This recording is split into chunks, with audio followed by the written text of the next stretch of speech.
Dear students, इस video में जो मैं टॉपिक कवर करने जा रहा हूँ that is factors affecting resistance of a conductor.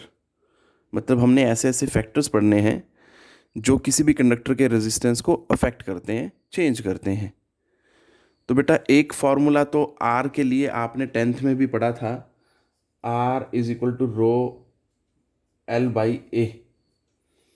यहाँ पे अगर हम देखें तो हमें दो ही फैक्टर्स का पता लग पाता है कि आर जो है that is directly proportional to length of conductor, and दूसरा जो है that is inversely proportional to area of cross section of the conductor. But +2 में हमने एक और फॉर्मूला पढ़ा है रेजिस्टेंस ऑफ ए कंडक्टर के लिए, that that is R is equal to M L upon A N E square tau. M जो है मास ऑफ इलेक्ट्रॉन है जो फिक्स है, एल लेंथ ऑफ कंडक्टर है, A area of cross section of the conductor, n number density of electron, e charge on an electron, and this is average relaxation time for electron. तो अगर मैं यहाँ से देखूँ, दो factor तो यहाँ पे भी डायरेक्टली हमें पता लग पा रहे हैं, बट बाकी जो दो फैक्टर्स हैं उनको हम इनडायरेक्टली पता लगा पा रहे हैं। कैसे, देखिए ज़रा। फर्स्ट फैक्टर जो है बेटा, R is directly proportional to length of the conductor, क्योंकि एम जो है मास वो फिक्स है, ठीक है। तो उसके बाद लेंथ जो है कंडक्टर की अगर चेंज करेंगे, if we are going to increase the length तो रेजिस्टेंस क्या हो जाएगा, बढ़ जाएगा। अगर मैं इसको डिक्रीज करूंगा तो रेजिस्टेंस क्या हो जाएगा, कम हो जाएगा। Moving to second factor, R is inversely proportional to area of cross section of the conductor. ये चीज़ आ जाएगी हमारे पास अब, क्योंकि इसमें क्या है बेटा, अगर एरिया ऑफ क्रॉस सेक्शन बढ़ा देंगे, मतलब अगर जो कंडक्टर है वो थिक वायर हो जाएगी तो रेजिस्टेंस क्या हो जाएगा बेटा, उसका कम हो जाएगा। और इसी तरह से अगर एरिया में घटा दूंगा, अगर वो थिन वायर हो जाएगी तो रेजिस्टेंस क्या हो जाएगा, बढ़ जाएगा।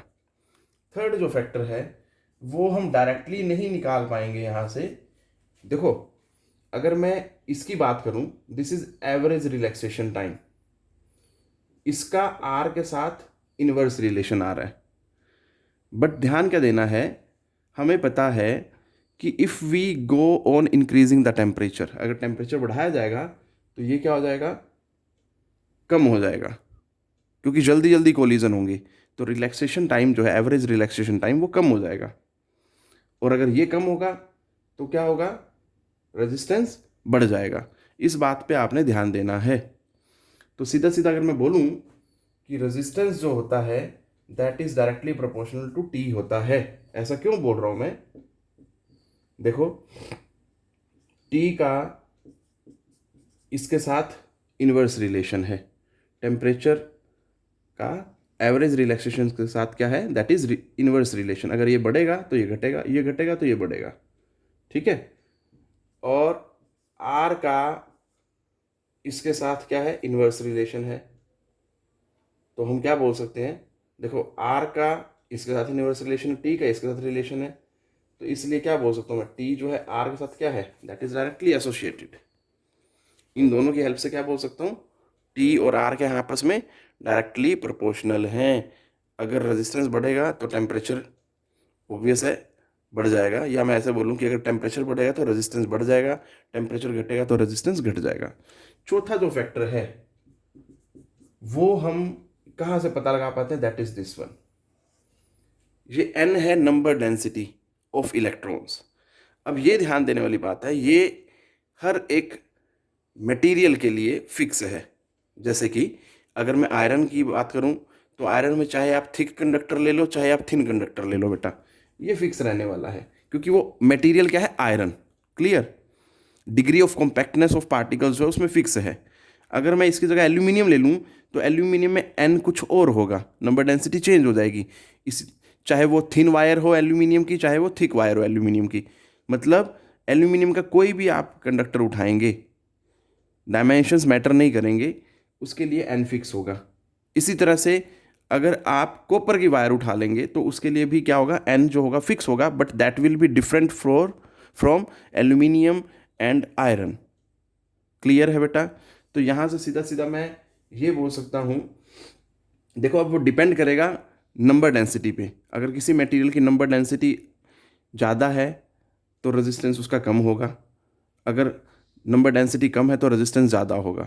बट यहाँ पे कंपैरिजन के केस में यूज़ होगा, इसलिए हम क्या बोलते हैं कि नंबर डेंसिटी जो है मटेरियल की प्रॉपर्टी है बेटा, ठीक है, क्योंकि मटेरियल टू मटेरियल वेरी करेगी। तो हम सीधा सीधा ये बोलते हैं कि जो फोर्थ फैक्टर है रेजिस्टेंस, किस चीज़ पे डिपेंड करेगा, that is on the nature of material. तो सीधा सीधा लिखते हैं R depends on nature of material. ऐसा क्यों बोल रहा हूं मैं, क्योंकि जैसे ही मटेरियल चेंज होगा एन चेंज हो जाएगा।